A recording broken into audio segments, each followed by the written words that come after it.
शिव गुरु के चरणों में प्रणाम करती हूँ। मेरा प्रणाम स्वीकार करें। माता पार्वती के चरणों में प्रणाम करती हूँ। मेरा प्रणाम स्वीकार करें। सभी देवी देवताओं के चरणों में प्रणाम करती हूँ। मेरा प्रणाम स्वीकार करें। सभी गुरु भाई बहनों के चरणों में प्रणाम करती हूँ। हर हर महादेव गुरु भाई बहनों, आज मैं दो सौतेली बहन के कहानी सुनाने जा रही हूँ। एक गांव में एक किसान रहता था। उसकी पत्नी और एक छोटी सी बेटी थी। उसका पूर्णिमा नाम था। पूर्णिमा चांद के समान बहुत सुंदर थी। किसान और किसान की पत्नी अपनी बेटी को पाकर बहुत खुश थे। किसान खेती बाड़ी करता था और उससे जो आय होती थी उसी से उसका घर चलता था। बड़े खुशी के साथ दोनों रहते थे। लेकिन कहते हैं ना, जब सब कुछ सही चलता है तो कुछ न कुछ ऐसा हो जाता है जिसके बारे में हम सोचते भी नहीं हैं। ऐसे ही किसान के साथ हुआ। किसान के पत्नी बहुत बीमार हो गई।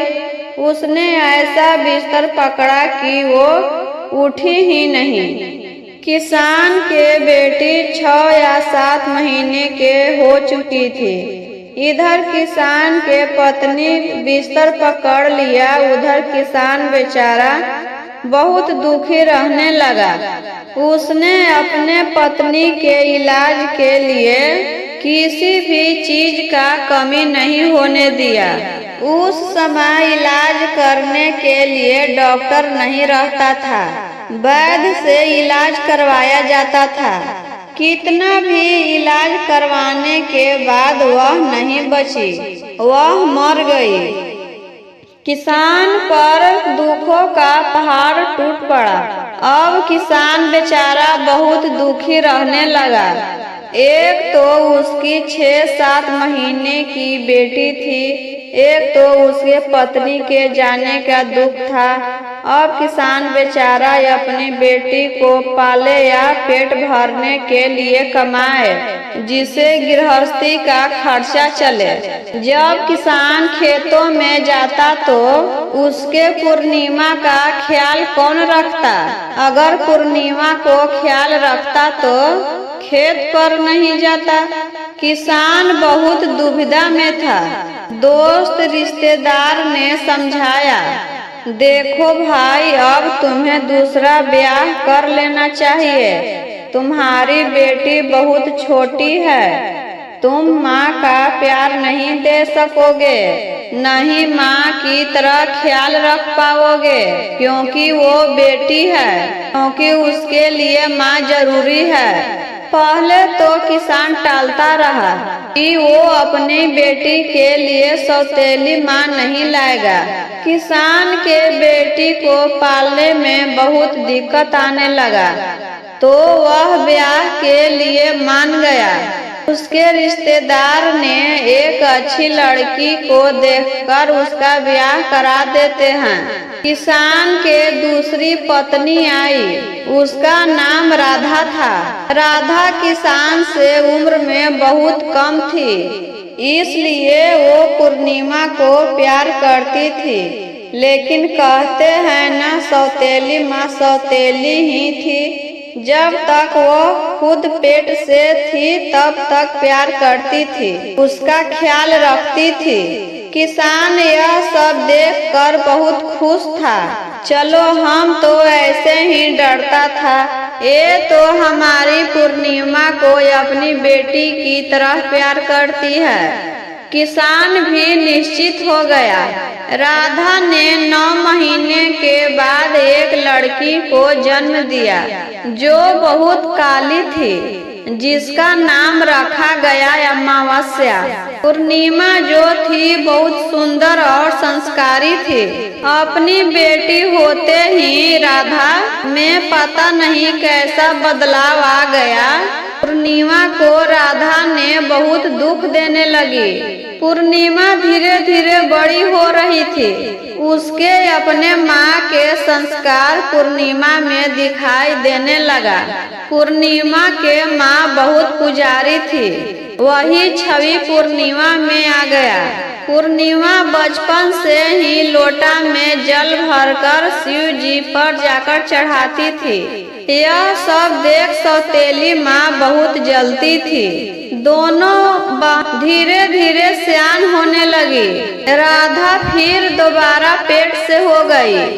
इस बार वह एक लड़का को जन्म दिया।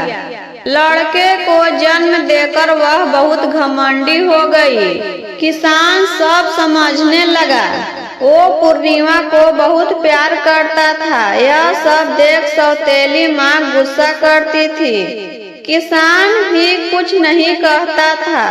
जो राधा कहती थी वही बात को सच मान लेता था किसान।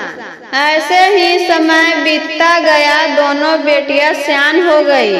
पूर्णिमा को तो पूजा पाठ में बहुत मन लगता था। अमावस्या जो थी वह बहुत नटखट थी, बहुत शरारती थी। कहते हैं ना, कितना भी कुरूप हो माँ के लिए वह बच्चा बहुत प्यारा होता है। उसी तरह अमावस्या थी। उसका भाई का नाम गणेश था। वह पूर्णिमा को बहुत प्यार करता था। वह पूर्णिमा को सौतेली बहन नहीं समझता था। यह देख माँ बेटी उसे मारती थी। धीरे धीरे दोनों बेटियां ब्याह के योग्य हो गई थी। किसान ने पूर्णिमा को शादी करने के लिए कहने लगा। राधा ने कही, देखिए पहले बेटा को शादी करिए, फिर बाद में बेटी को करिएगा। तब किसान ने पहले अपने बेटे को शादी किया। पहले घर में बहू ले आया। भाभी जो थी पूर्णिमा को बहुत प्यार करती थी। पूर्णिमा भी अपने भाभी के साथ काम करती थी। दोनों मिलकर खाना बनाती थी। उल्टा अमावस्या एक भी भाभी का काम नहीं करती थी। भाभी पर ही रोब झाड़ती। भाभी के काम में ही कमियां निकालती। किसान ने पूर्णिमा के लिए लड़का खोजने लगा। तब राधा ने किसान से कहा, देखिए पूर्णिमा के लिए गरीब घर का लड़का खोजिएगा, क्योंकि पूर्णिमा कम में ही गुजारा कर लेती है, ज्यादा पैसा खर्चा नहीं करती है। और अमावस्या के लिए अमीर घर का लड़का खोजिएगा।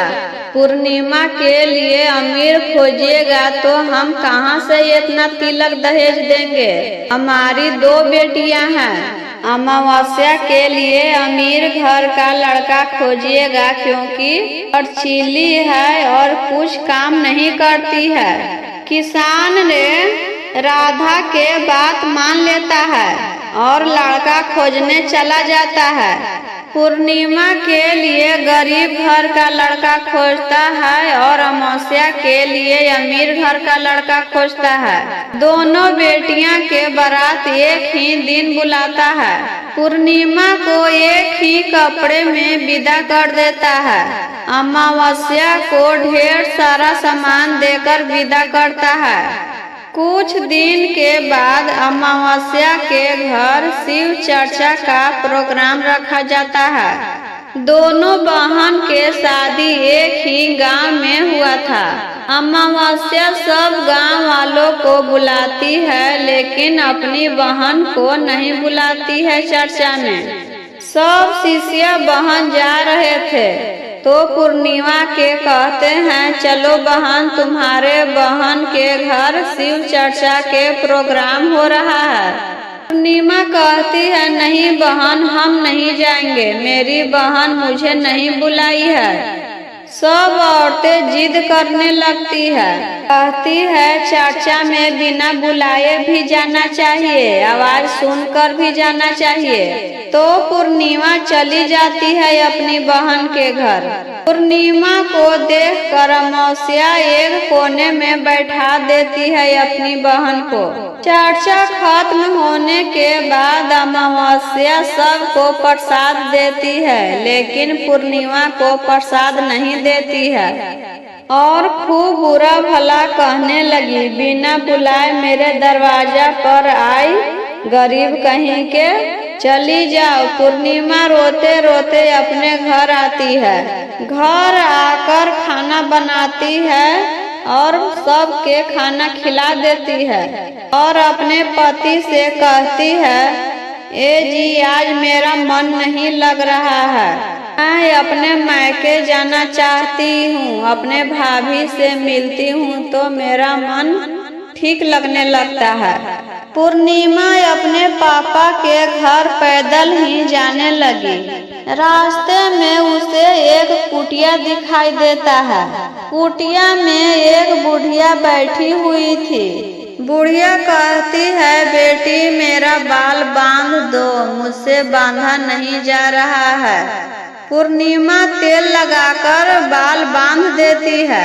फिर बुढ़िया बोली, बेटी मेरा तुलसी का पौधा सूख रहा है, जरा पानी डाल दो तो। पूर्णिमा तुलसी के पौधा में पानी डाल देती है। पूर्णिमा वहाँ से आगे बढ़ती है तो रास्ते में देखती है कि एक बूढ़ा आदमी बैठा हुआ है।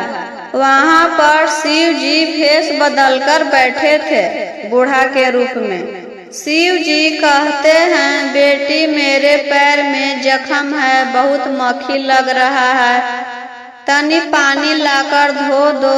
तो पानी लाकर जख्म को धो देती है। फिर वहाँ से आगे बढ़ी पूर्णिमा तो गंगा माई बूढ़ी के भेष में बैठे थे।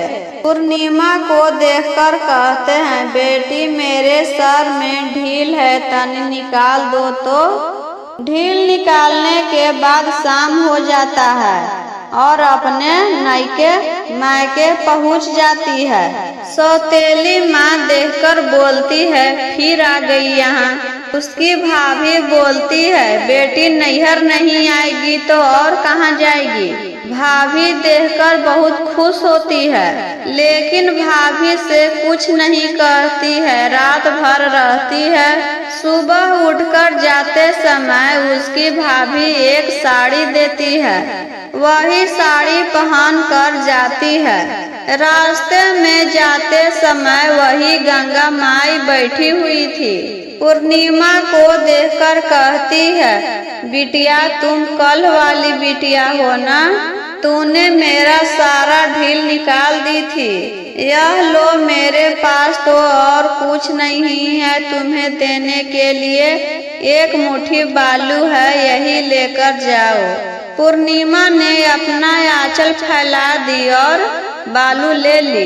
बालू लेकर आगे बढ़ी तो शंकर भगवान बैठे हुए थे। शंकर भगवान पूर्णिमा को देखकर कहते हैं, बेटी तुम कल वाली बिटिया हो ना, देखो तो मेरा सारा जख्म ठीक हो गया, तूने पानी से धो दिया तो। यह लो बेटी, मेरे पास और कुछ नहीं है, यह भभूत बचा हुआ है। पूर्णिमा ने अपना आंचल फैलाकर भभूत ले ली। भभूत लेकर आगे बढ़ी तो पार्वती माँ बैठी हुई थी। पूर्णिमा को देखकर कहती है, बेटी तुम कल वाली बेटी हो ना, मेरा बाल बांध दी थी और तुलसी में पानी डाला था तो तुलसी का पौधा हरियर हो गया। यह लो बेटी, मेरे पास तो और कुछ देने के लिए नहीं है, यही तुलसी का फर बचा हुआ है। पूर्णिमा ने अपना आंचल फैलाकर खुशी खुशी तुलसी का फर लेकर घर चली आई। घर पहुंचने में शाम हो जाता है। शाम को खाना बनाकर खिलाती है अपने पति और बच्चे को। उसके आंचल में जो जो सामान मिला था अलग अलग पोटली बनाकर अलमारी पर रख देती है और सो जाती है। सुबह उठकर देखती है तो एक कोने में हीरा मोती सोना चांदी से उसका घर भरा हुआ है। झोपड़ी के जगह पर सुंदर घर बन गया है। उसके पति कहता है, इतना सारा कहाँ से चुरा कर लाई हो? पूर्णिमा कहती है, अजी हम कहाँ से चुरा कर लाएंगे? जब हम कल जा रहे थे नैहर तो रास्ते में ऐसा हुआ था। 3 लोग मिले थे और जो कहे वह मैं करती गई। सब अपने पति को बताती है। उसका पति कहता है, और कोई नहीं, सब भगवान थे। तुम बहुत पूजा पाठ करती हो, इसी चलते तुम्हें भगवान ने सब दिए हैं। यह सब बात उसकी बहन अमावस्या सुनती है और दौड़ी दौड़ी अपने बहन के पास आती है। तू इतना सारा धन कहाँ से लेकर आई हो, मुझे भी बताओ। पूर्णिमा सारी बात अपनी बहन को बताती है। उसी तरह अमावस्या भी करी। सुबह सुबह जल्दी उठती है और नैहर जाने के लिए तैयार हो जाती है। वह भी पैदल ही जा रही थी। रास्ते में पार्वती मैया मिलते हैं तो कहते हैं, बेटी बाल बांध दो। तो अमावस्या कहती है, मेरे पास और कोई काम नहीं है कि मैं तुम्हारा बाल बांधूं। फिर आगे बढ़ती है तो शंकर भगवान मिलते हैं। वो भी कहते हैं, बेटी जरा मेरा पैर धो दो, मेरे पैर में जख्म हो गया है, बहुत मक्खी लग रहा है। अमावस्या कहती है, बूढ़ा कहाँ के तुम मुझसे अलग ही रहो, अलग से इतना महक रहा है तो नजदीक जाने पर कितना महकेगा। तुझे देखकर मुझे बहुत घिन आ रही है। वहाँ से आगे बढ़ती है तो गंगा माई बैठी हुई थी। वो भी कहती हैं, बेटी जरा मेरा सर में बहुत ढील है, तन निकाल दो। तो वह भी काम नहीं करती है और अपने नैहर पहुंच जाती है। बेटी को देखकर माँ बहुत खुश हुई। नैहर जाकर माँ और भाभी में झगड़ा लगा देती है कि पूर्णिमा आई थी तो बहुत सारा धन देकर विदा की है। उसकी भाभी कहती है, हम कहाँ से धन देंगे, मेरे पास क्या है उसके देने के लिए। अमावस्या रात भर रहती है। सुबह सुबह उठकर वहाँ से चलती है तो रास्ते में गंगा माई बैठी हुई थी। गंगा माई के पास पहुँचती है अमावस्या तो उसे भी बालू देने लगते हैं गंगा मैया। तो बालू ले लेती है। सोचती है कि पूर्णिमा कही थी कि रास्ते में जो मिला था हम वह ले लिए थे, उसी से इतना हुआ है, इसी चलते वह बालू ले लेती है।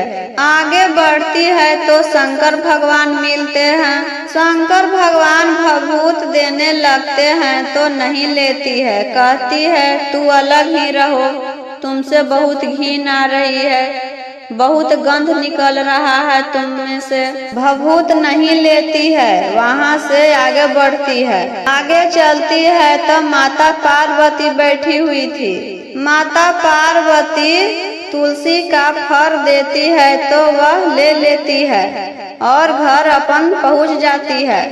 घर आने के बाद पूर्णिमा के तरह ही अलग अलग पोटली बनाकर अलमारी में रख देती है।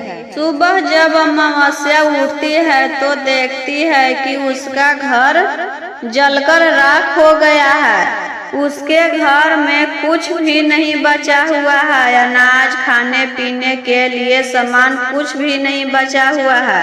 अमावस्या पूरा रोने लगती है। इसी चलते कहते हैं, गुरु बाना दूसरों के देखकर जलना नहीं चाहिए। सबको अपना अपना कर्मों का फल मिलता है। दूसरों को देखकर कुछ भी नहीं करना चाहिए। दूसरों को देखकर करने से सब सत्यानाश हो जाता है। मेरा वीडियो अच्छा लगा हो तो लाइक करें, शेयर करें और चैनल पर पहली बार हो तो सब्सक्राइब कर दे और कमेंट बॉक्स में